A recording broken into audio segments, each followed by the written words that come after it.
This time last year, Rishi Sunak unveiled, of course, his 5 pledges. And the only one he's managed to achieve is to cut inflation in half. But there are now concerns that inflation could rise again due to conflicts in the Middle East.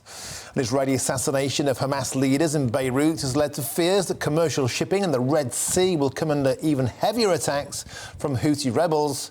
And the key maritime route has been severely restricted since the Iran-backed militia started attacking ships in October. We're here now to explain the situation to us is GBNews reporter Charlie Peters, who joins me in the studio. So, Charlie, before we get to what this could mean for British consumers, can you talk us through the main flashpoints recently? Well, when I spoke to economists this morning for our report on these inflationary pressures for our website, the number of concerns in the Middle East has only risen in the last 4 or 5 hours. Right now, Hezbollah leader Hassan Nasrallah is giving a speech televised live in Beirut, and that comes after those Israeli surgical drone strikes on Salah al-Aruri, the Hamas deputy and head of its military wing in the West Bank. Ismail Haniyeh, the Hamas leader in Gaza, has vowed revenge. It's been condemned widely in the Arab region, and the IDF has yet to take responsibility for that. We've also seen a flare-up in violence on the Lebanese-Israeli border, and just in the last 4 or 5 hours, a significant explosion in a city 820 kilometers southeast of Tehran, in the Iranian capital, where well over 100 people have been killed. Local governors there describing it as a terrorist attack. No attributions have been made. And then in response also to that surgical drone strike last night, the Houthi rebels, that militia in Yemen, have vowed revenge also. They are part of the so-called axis of resistance, as they describe themselves. And their main effort in this war so far, particularly since the end of October, has been to launch missile and drone attacks on commercial shipping in the Red Sea. And this is the real concern for many Western powers, but of course for us, Britain in particular, because this has been one of Rishi Sunak's key pledges. The only one that Number 10 has really championed since he made them last January is this halving of inflation.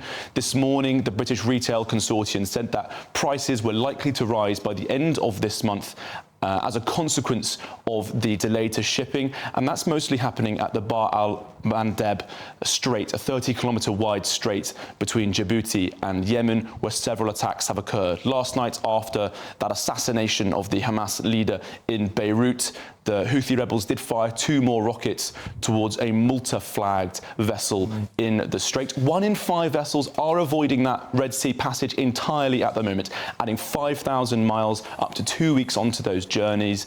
This is going to hit consumers by the end of the month. And there are also fears about the oil price, that this is not also rising in line with the effect on supply. So serious concerns for consumers in the West and Britain in particular at the moment. Stands to reason 20% less supply means an increase in price, basic supply and demand, and we've seen historically the cessation of shipping of oil, the choking off of oil from countries like Iran. That always has a knock-on effect. We've just got over the last lot with Ukraine. We could be seeing increases in oil, gas and all of those costs for British motorists and consumers. This is what economists are warning this morning, particularly in conversations I've had, that the current price does not accurately reflect the ongoing situation. By the end of this month, we are anticipating rises. The International Chamber on Shipping has also issued concerned statements this morning. A lot of focus on that devastating situation in the Red Sea. And fundamentally, it's over 2 weeks now since the US launched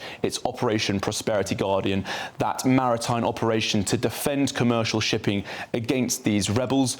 They're no ragtag militia. They're Iran-backed. These Houthis, they are able to launch significant effects onto commercial and military shipping. They're taking on some of the most powerful navies in the world, and they're not even at their fully fledged potential. They could launch drone swarm attacks onto shipping and overwhelm those defences. Let's not forget also, they're launching $20,000 drones, which are being shot down by $2 million missiles. If they send many more, eventually those defences could be breached.